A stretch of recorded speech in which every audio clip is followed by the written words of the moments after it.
Hyakkimaru, move with the left analog stick, not with the directional button.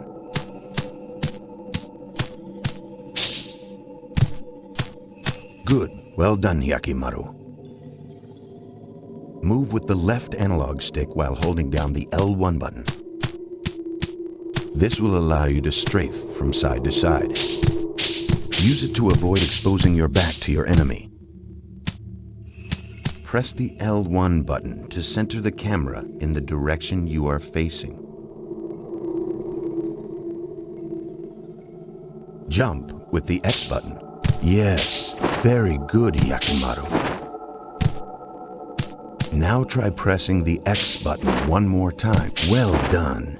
That was an excellent double jump. Now for battle practice. The square button does a light attack, and the triangle button does a heavy attack.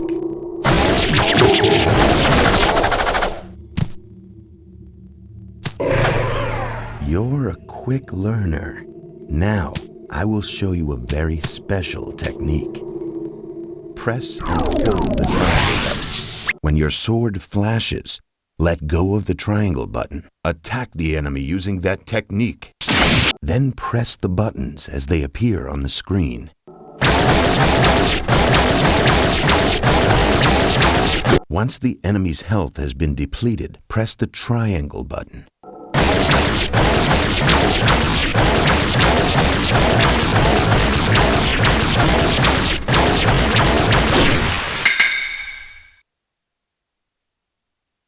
Very well done, Hyakkimaru. Try to get as many slashes as you can. You may be rewarded. Look, your attacks have caused your spirit gauge to fill up. See the blue gauge blinking in the upper left corner. Now, press the square button and the triangle button simultaneously.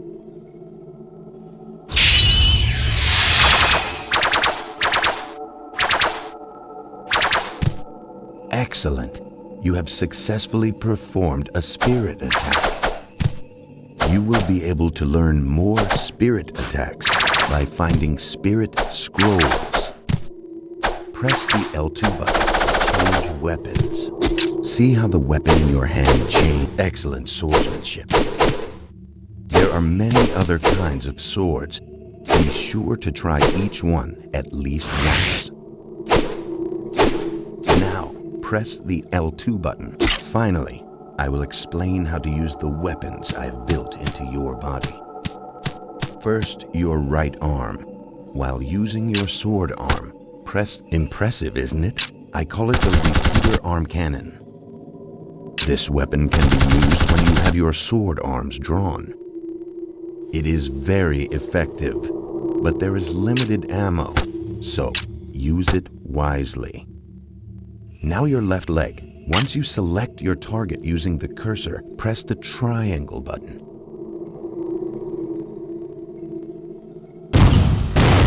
Quite powerful. Hey, Hyakkimaru. I call it the guided leg cannon.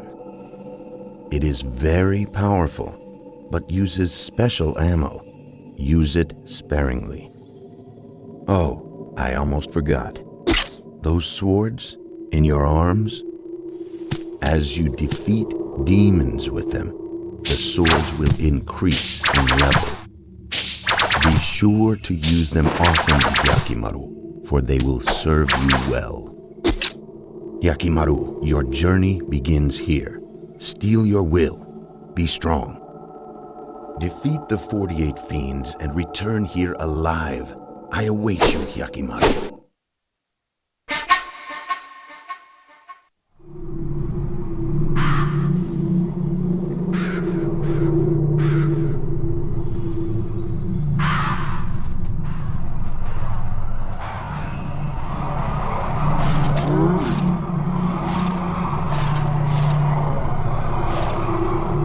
Damn demons. You really think you can kill me? Try me. I will take back all the 48 body parts the fiend stole from me.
Demons!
What is that?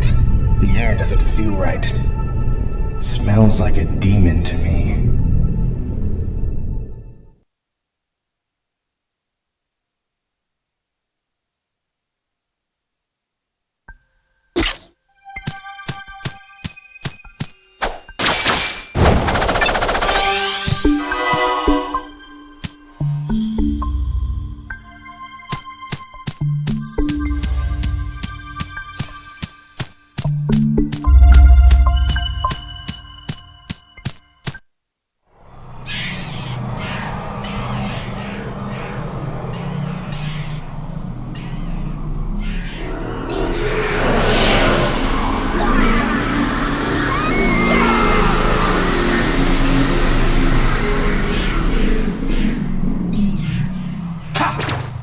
I finally found one! These fiends live off the sorrow and despair of humans! I'm here to take back my body!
Ah.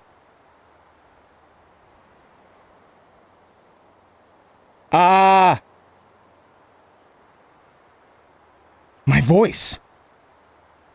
It's my own voice. I got my voice back. Ah!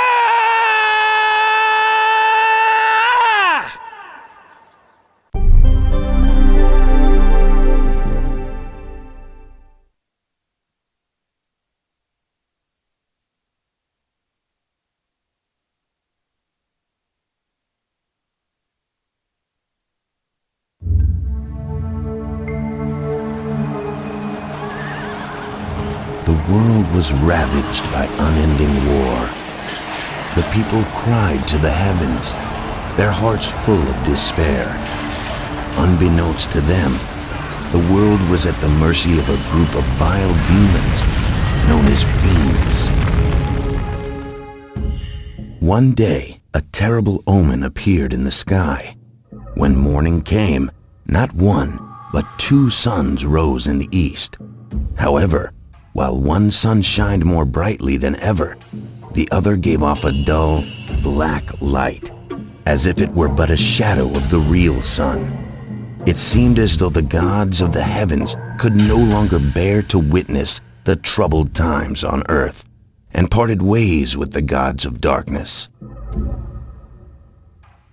The gods of darkness, the fiends, looked upon this omen with fear. To them, the appearance of two suns foretold the birth of a human that would have the power to end their dark rule. However, the fiends could not destroy this child of light themselves. They discovered, however, they could corrupt the child's birth parents. The fiends approached Kagemitsu Daigo, a local samurai, and the future father of the child of light, and enticed him with promises of power. One night, in his dreams, Kagemitsu Daigo saw a vision. In this vision, he was told that he would be given the power to bring order to this chaotic world. Daigo, thinking that he had received a vision from the heavens, gathered all his courage and ventured to the temple called the Gates of Hell alone. As Daigo stood there, surrounded by the possessed statues of the 48 fiends, he was told that the price of his power would be his firstborn child. The sudden demand threw Daigo into a panic. Heightened by the echoing laughter of the fiends, his mind began to twist, and Daigo's reason and judgment failed him at last. He signed the contract.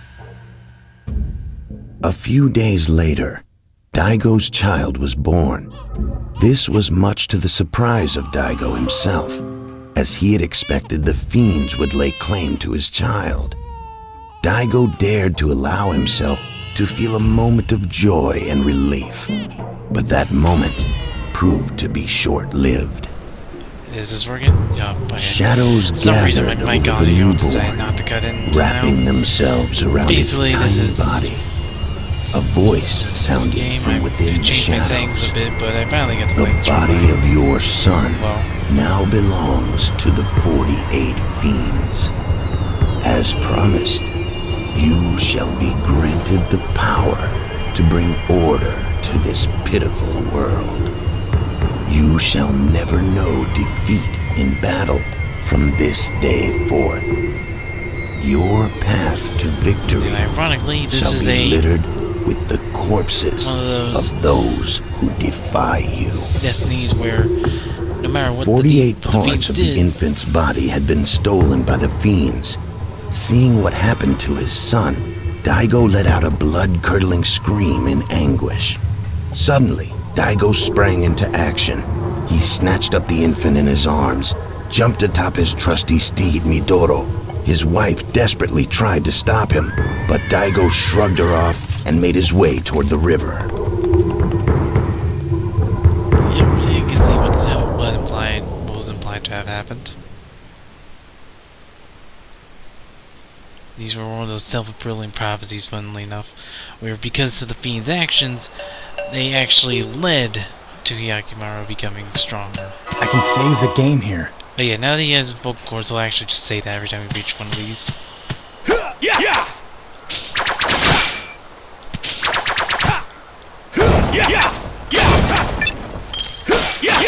Destroy these to get bullets, statue, cannon shells, and health. Across the bridge. Unique voice.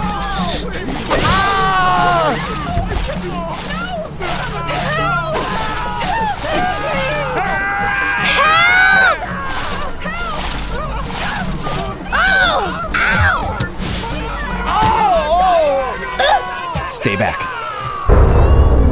What's up?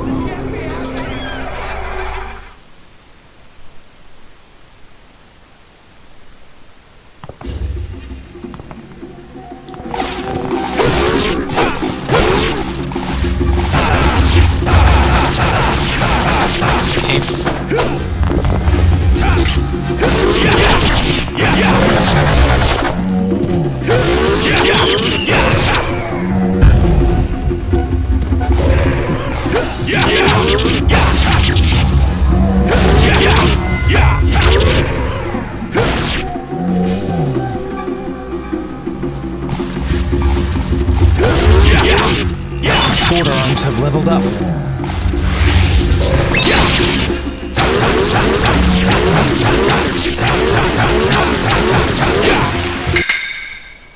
Back to the darkness.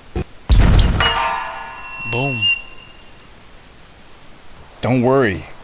I've killed all the demons. There we go. My arm? It's fake. Let's not go telling everyone about this, okay? Yeah. Why are you following me? That sword in your arm. I bet it was forged by a master swordsmith. I don't know. Maybe it was. It works good enough for me. I Yeah. thought so. You mind if I take it? Take it? You? Don't make me laugh. I am the world-famous thief, Dororo. Come rain or shine, once I set my eyes on a treasure, it's mine. I don't think you get it. This thing is attached to my arm. Yeah. It's a part of me. You can't get rid of me that easily. I will get that sword. Are you stupid? Staying near me is certain death. You saw them, didn't you? I'm haunted by ghosts and demons. Yeah. Well, the world-famous thief is afraid of nothing. Thief or not, don't follow me. And she's gonna continue following us.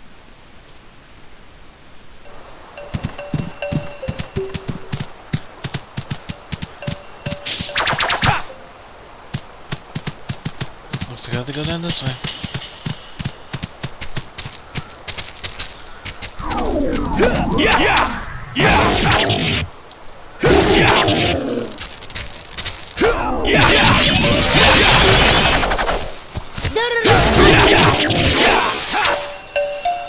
You can hear that a lot.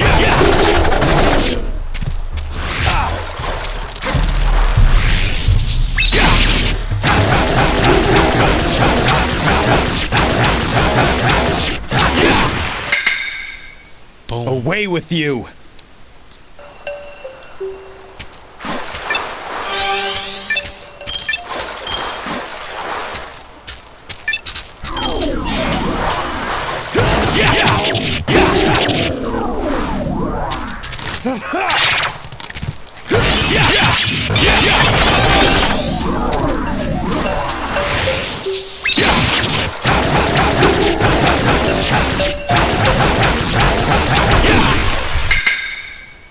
Back to the darkness.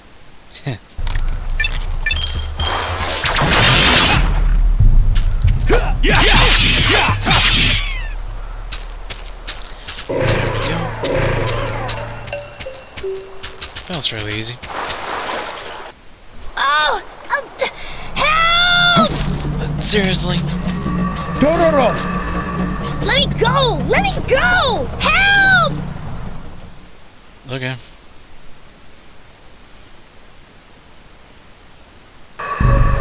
Second fiend, homunculus, level 2. Let me go! Let me go!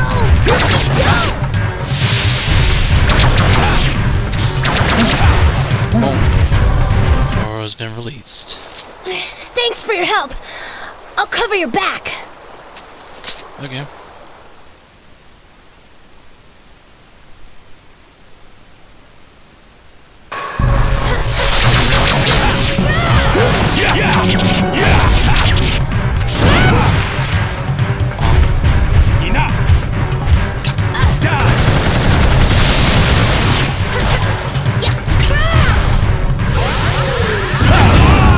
Dororo, uppercut.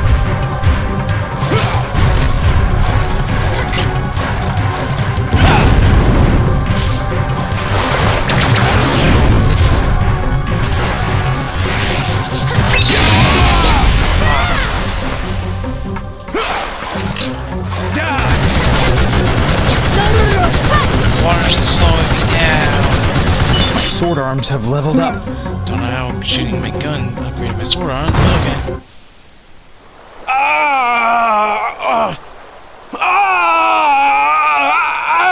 My eye!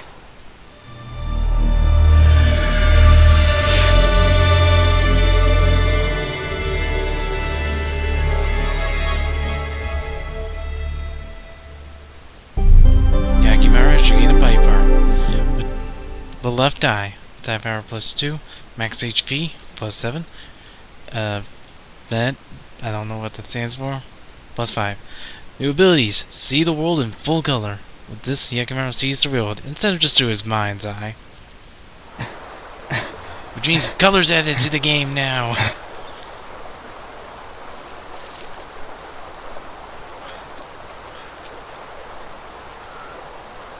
I can see. I can see through my left eye.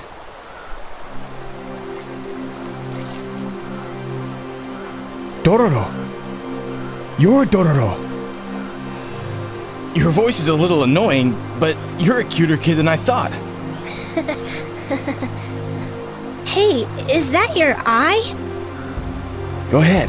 Pick it up. Yeah, go pick it up. It's glass.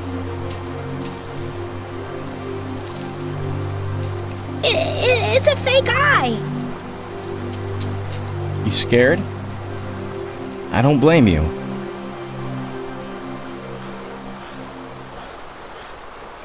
When I was a baby, I was found floating in the river in a barrel. Here we go.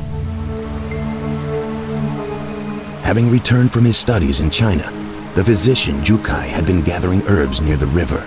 To his surprise, he came upon a barrel floating by, carrying in it a tiny infant. Perhaps it was his medical training that urged him to save the child, or perhaps it was human instinct. But Jukai did not hesitate but for a second before he rescued the child from the barrel. Yet upon examining the child, he was at a loss for words, for he did not know any medicines that could help this cursed infant. However, as Jukai fed the child, he watched the infant sip at its porridge. He felt its burning desire to live and decided to raise the child as his own. Yep.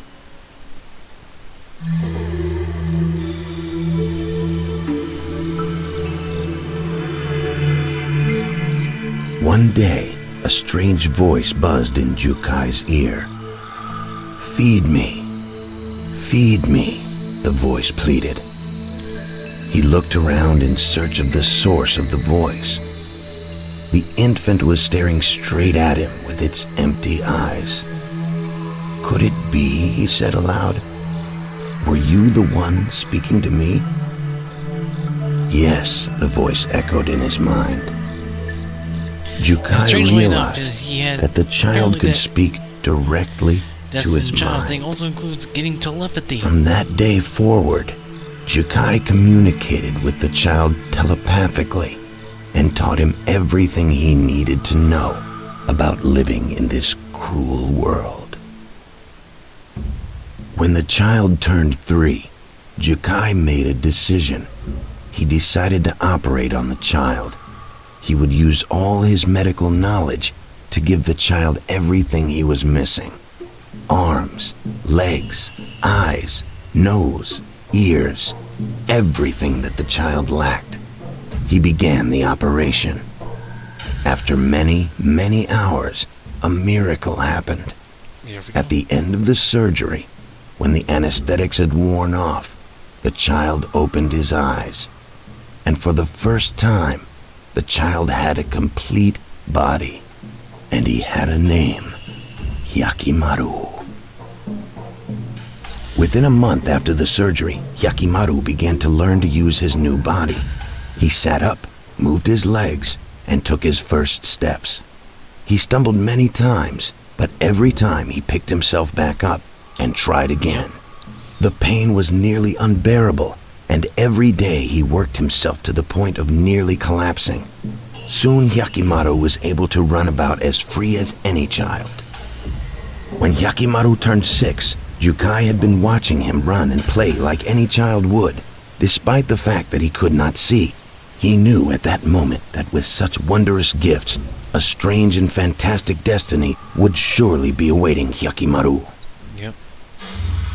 As Hyakkimaru grew older, strange things began to occur. Demons began to appear all around them, watching their every move. When Hyakkimaru turned 18, he visited a local temple. While praying, a voice spoke to him from the heavens. The 48 fiends have each taken a part of your body, young Hyakkimaru.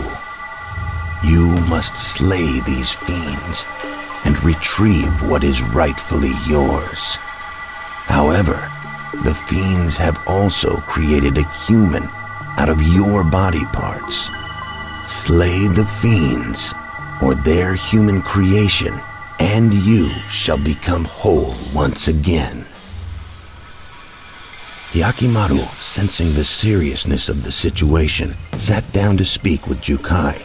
Hyakkimaru knew that the fiends were after him. He knew it was because of his special powers that the demons wanted him dead. Even though he had artificial limbs and could not see nor hear, he could see things with some sort of innate sixth sense. He knew that the fiends considered him a threat and would do anything to get rid of him. So, Hyakkimaru decided that he must seek out the fiends and destroy them. To help him accomplish this, Jukai decided to perform one final operation on Hyakkimaru. He fitted Hyakkimaru's body with various powerful weapons. As Hyakkimaru prepared to set off on his quest, Jukai warned Hyakkimaru of the dangers he was sure to face.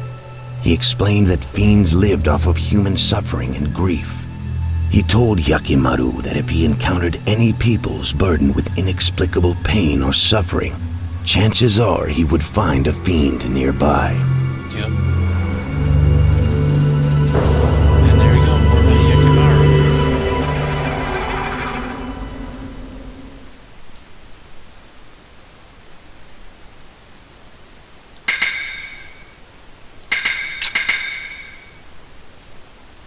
And that's clear data for the prologue.